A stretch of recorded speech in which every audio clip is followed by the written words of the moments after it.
Dr Umar's Podcast is a series of podcasts providing career advice, work-based tips and learning skills, helping you become a better doctor with a healthy work-life balance. These podcasts are in association with MRCPCA specialty courses. We specialise in courses in interview skills, application and writing and communication skills. Check it out on MRCPCA specialty courses.co.uk. Hello, welcome to Dr Umar's Podcast. I'm Dr Umar, I'm a paediatric cardiologist, educator and director of MRCPCA specialty courses. In today's podcast, I'm going to be talking about going to conferences, be they regional, national, international. I get asked a lot, or I see this, I hear this a lot in conversations. I don't know if I'm going to go to that conference. I don't have anything to present. Or I get people that I coach ask me if I don't have a poster, or should I still go? The short answer is yes. Whether you have something to present or not, you should go. There are a lot of benefits of going. Let's just talk about the poster. Submitting a poster, you got a very high chance of being accepted. Conferences love posters being submitted. It allows, it sort of encourages that, people will be coming to it. They're paying the fee to register. So it's very hard for them to say no to your poster. So there's a good chance that if you submit it, you're going to go. You're going to have that opportunity. Presenting a poster adds to your CV. So if you're building towards applying to grid subspecialty training or a particular area within your field, then you've got something to add to your CV to say, over so many years, these are all the things that I've done. The poster is something that will stay with you. If you're working towards a subspecialty, it shows that you've been dedicated towards it and you've done, publications, research, posters, all of these things add up. Now, you may be working towards something, you've completed a project, and unfortunately, despite all the effort you've put in, you've not been able to get it published. Does it mean it was a waste of time? No. Of course, if you've done something very good, you've benefited your patients, and the understanding of a particular problem. But, of course, you're trying to build your CV. So you want that publication. But that's not being possible. So I would say, put it in a poster and present it somewhere.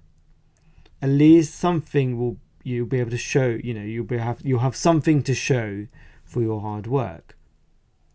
So there are benefits of doing a poster, if you can't get something published, or again you can't do an oral presentation. But a lot of people ponder, should I go to a conference without a poster? Is it worth my time? And again, yes, absolutely. And I'll talk about my recent experience. So I recently went to Washington. I presented a poster. But I think even if I hadn't presented a poster, there were still some really good things that came out of this conference, and it was definitely a worthwhile trip.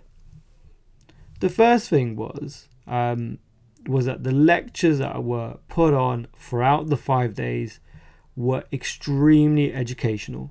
I learned a lot about various topics within pediatric cardiology that I didn't know about, or it was a revision for me. And I think whenever you relearn something further down, your career, you understand things very differently, either because you've just had time to process it, or you've seen a lot of things clinically now, so you start connecting dots together. So again, I just revised, learnt, and made me rethink about a lot of things that I was doing at work. So the educational impact is huge. Of course, different conferences are going to have different educational value, and it's worth having a look at what the lectures are going to be. There's some conferences I've looked at the lectures, not going there to present, but I looked at the lectures and thought, no, not something that I'm really going to particularly enjoy or benefit from. So I'm not going to go, because I'm going to spend money traveling, getting accommodation, and there's very little return for me. Going to conferences also allows you to learn about what's new, what's current, what advances are happening. And that's really useful, not only for your own clinical work, but if you're a pediatric reg, again, applying for subspecialty, you've got something to talk about in your interview. What have you read recently? What do you know what's been going on? Or they may talk about this hot topic. So again, having that insight, knowing from the people that are, the best in their field, they're the ones talking, they're the ones that have been invited by these conferences to talk. It's a great time to learn that, because whenever I've had to learn about what's current or what have I read that's interesting, I really got, and let's be honest, if you've been in that situation, you're just trying to read something and you're trying to make it sound interesting, engaging in an interview, sort of as an interview answer. So if you've lived the experience by going to this conference, actually engaging with these people, you just feel you come across so much more organic. And I think, again, that's a really good reason to go to conferences. It also is a great time to explore opportunities, both around the country or abroad. And what I mean is fellowships. Are there jobs out there? Can I have conversations that are involved in that? Maybe you meet people, from Australia, from America, from Asia, wherever it is. And, they pass details, they say, get in touch. You ever want to work here? We can get the ball rolling. And that's so much better, and again, organic, than just applying on a link, on a website. And very interestingly, you can also become very familiar with the faculty who may be on your interview panel when you're applying for grid. I'm not saying that you're going to pull favors or, be in a situation where you can bribe your way in. But when I was applying for cardiology, before, my actual interview, I'd gone to a number of courses. And a lot of these courses were held by people that were on the panel. So whenever I walked in to a station, because the interview was made of 4 stations, and I came across people that I had already met, I asked them, I want to, and these are people I had casual conversations with. I'm applying for cardiology. Any tips? Anything I should be doing? Anything that you would encourage me to do? And again, that's another good reason to go to conferences, to have those conversations. So coming back to my point, the faculty, if you have had that conversation, that intimidation, I guess, that you would get if you don't know this person on the other side of the table, sort of goes, because it's like talking to someone and you take away a bit of that stress element to the interview. Now, going to conferences can be inspirational. You see what's going on around you, ideas start flowing, and you start to think about new projects you may want to start going back to your institute. So going to conferences generally can be quite an inspirational turning point. And so I encourage you, it may not happen, you may go there, listen to a few lectures, fine. But when I went again to Washington, I realized there was so much tech out there. We met a company that was doing some really interesting stuff with VR headsets and Echo and virtual reality. And it was something I said, you know what? I first need to work towards this, because actually this is where the specialty is going. So that inspired me to come back and learn more about this type of technology. But also we were able to say, can we do a trial run? Can we bring you in? Can we see if you're beneficial to us as a company? So again, if I hadn't gone to this conference, that wouldn't have happened, and I wouldn't be doing what I'm doing now. Now, I'm giving you sort of reasons why you should go, and they all seem very academic. But let's go from the other side. There's a lot of free stuff.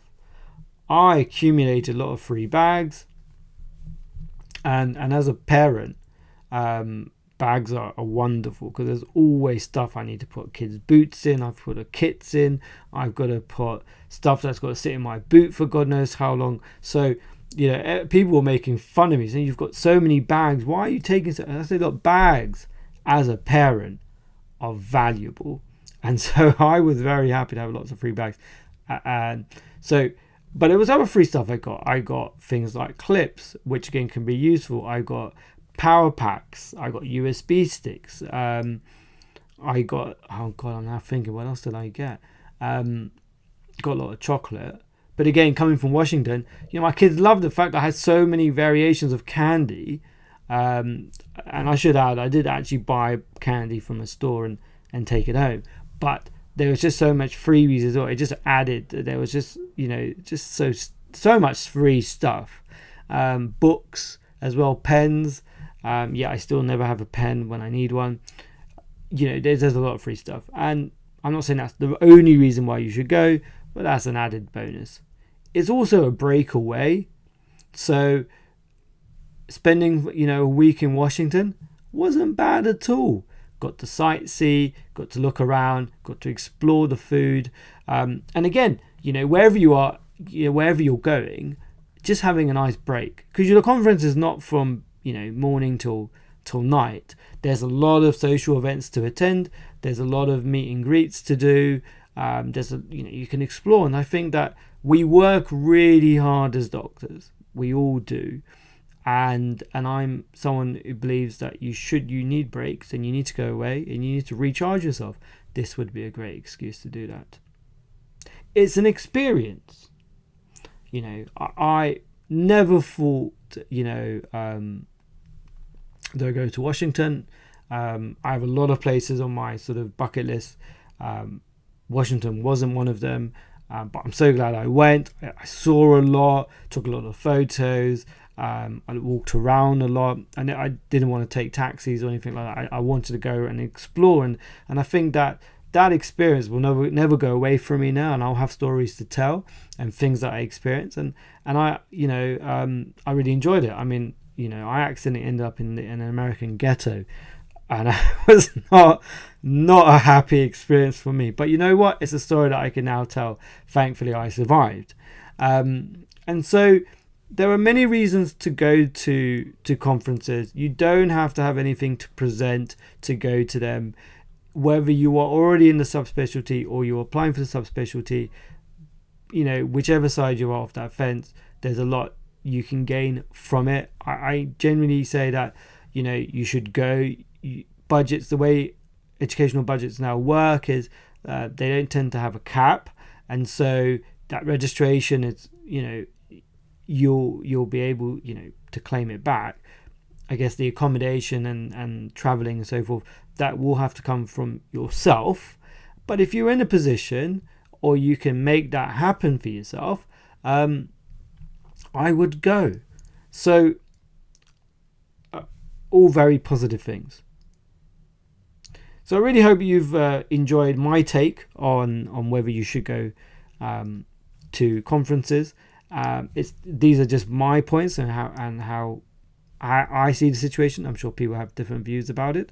But thank you so much for taking the time to listen to this podcast. And as always, do subscribe. And I hope to be talking to you soon. Take care.